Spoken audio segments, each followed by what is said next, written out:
Hello Sagittarius, Sun, Moon Rising, and Venus Signs. Kamusta kayo? Sana po nasa mabuti kayong kalagayan. Welcome back po sa Star Tarot. Kung bago kayo dito, welcome din kayo. Thank you sa inyong support. I truly appreciate it. God bless you all. Tignan natin ang mga mensahe ni Sagittarius. Pauna mensahe po ninyo, we have 3 of air. Ayan. So, this is great sadness. No? Masyado kayong nalungkot rito.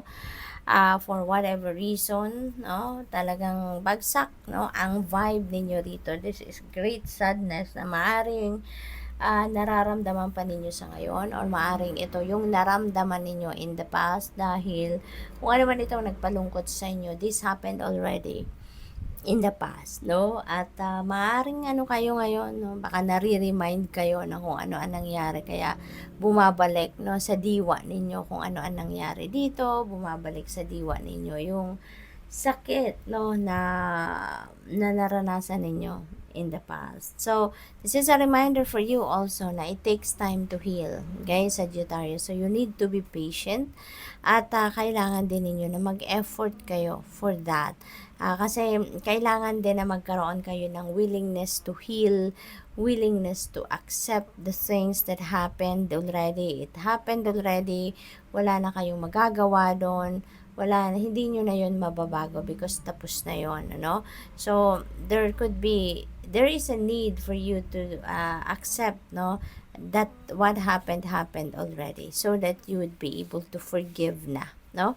For not only forgive the person na nagkamali sa inyo, pati na rin yung sarili ninyo, patawarin nyo din, no, for allowing yourself to experience kung ano man itong sakit na nararamdaman ninyo. It will heal, no? It will heal. It just takes a little bit of time. It's a process, kumbaga, hindi instant, no, ang healing process.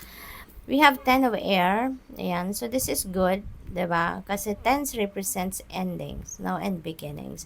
So, sabi dito, there is the end of a difficult situation. So, kung ano man ang sakit nito, na idinulot nito sa iyo, ano man yung pahirap na dinulot sa iyo na kung sino man dito, you're going to put an end to that. So, maganda kasi maaring you really have that magi-embrace na kayo ng radical acceptance, no, na kung ano man ang mga pangyayaring ito. So, there is a change coming your way, no? And yung pagbabagong ito ay hindi na kayo, hindi na ninyo papahirapan ang sarili nyo. Hindi nyo na iha-harbor pa ng mas matagal na panahon ang mga sakit na naramdaman ninyo dito, and you are ready to let it go. So, malaking pagbabago yan sa buhay ninyo because you would be able now to move on with your life. At makakapagsimula na kayo ng bagong buhay, 'di ba? Makakasimula na kayong mamuhay ng mas mas masaya at mas magaan ang inyong dibdib, 'di ba?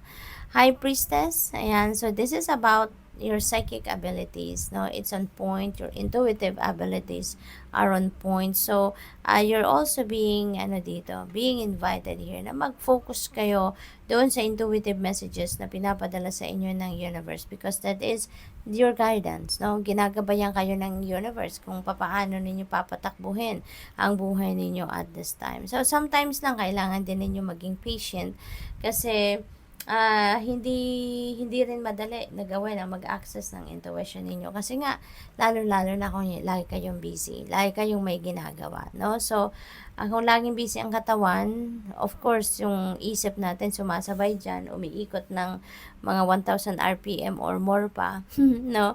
Ang dami-daming tumatakbo sa isipan natin na thoughts. Kaya mahihirapan tayo na i-access ang intuition natin kapag kaganyan. Kaya you need to be patient. Okay? You need to be patient. Now, give yourself time and space para makapag-reflect, no? Makapag-meditate. Ayun. Sigurado, dyan ninyo malakas na maririnig ang mensahe sa inyo ng universe.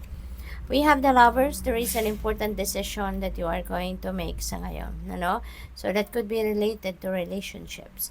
Maaring related yan dito sa 3 of air and 10 of air. No? Baka, ang nakapagdulot sa inyo ng matinding sakit dito is baka yung person ninyo, yung karelasyon ninyo.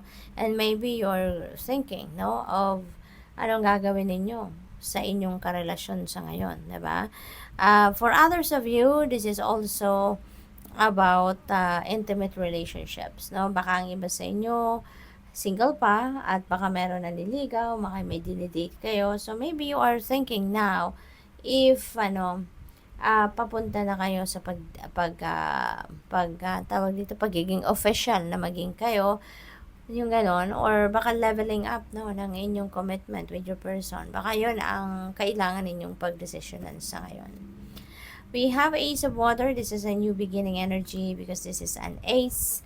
So, this is another new beginning, no? Sa Ten of Air, meron din tayong new beginning. Pero dito, no, this is more of falling in love, no? So, talaga with the lovers, definitely, meron talaga ditong, magsisimula ng bagong love and romantic relationship for some of you, Sagittarius. So, good luck to that, no? This is time for falling in love. This is a time na magkakasama, ang tawag dito, makikita mo or ma-find mo na, no, yung inyong magiging jowa, yung inyong twin flame, yung inyong soulmate, yung ganun ba? Possible din na meron ditong pagbabalikan, no? Maaaring meron sa inyong nagkahiwalay, merong nagkaroon ng paghihiwalay maybe because of this, no? Situation rito, and baka ngayon, love is going to reign sa puso ninyo and pagpapatawad. Kaya maaaring bibigyan ninyo ng bagong pagkakataon ang person ninyo, no, na muli simulan ninyong ng bagong phase, no, ang inyong relationship. Possible din, ang iba sa inyo dito is going to acquire a new home. Baka maglilipat bahay kayo at baka kayo ay may bagong bili, no, na bahay. So, we have life experience. Yan, there is a very significant life event na mangyayari sa buhay ninyo. And this could be in any area of life. Maaring sa love life ninyo yan, or negosyo, or trabaho, no? So, depende sa inyong sitwasyon. But definitely, there is going to be a big change, no, na mangyayari dito. At yung pangyayaring ito, this is something na baka ikakagulat ninyo, no? Hindi ninyo ito pinagplanuhan, dadating at dadating, mangyayari at mangyayari ang bagay na ito. What else? We have King of Earth. Ayan, napakaganda. This is about success, no? Particularly sa kaperahang aspeto. So, siswertehin kayo rito pagdating sa pera.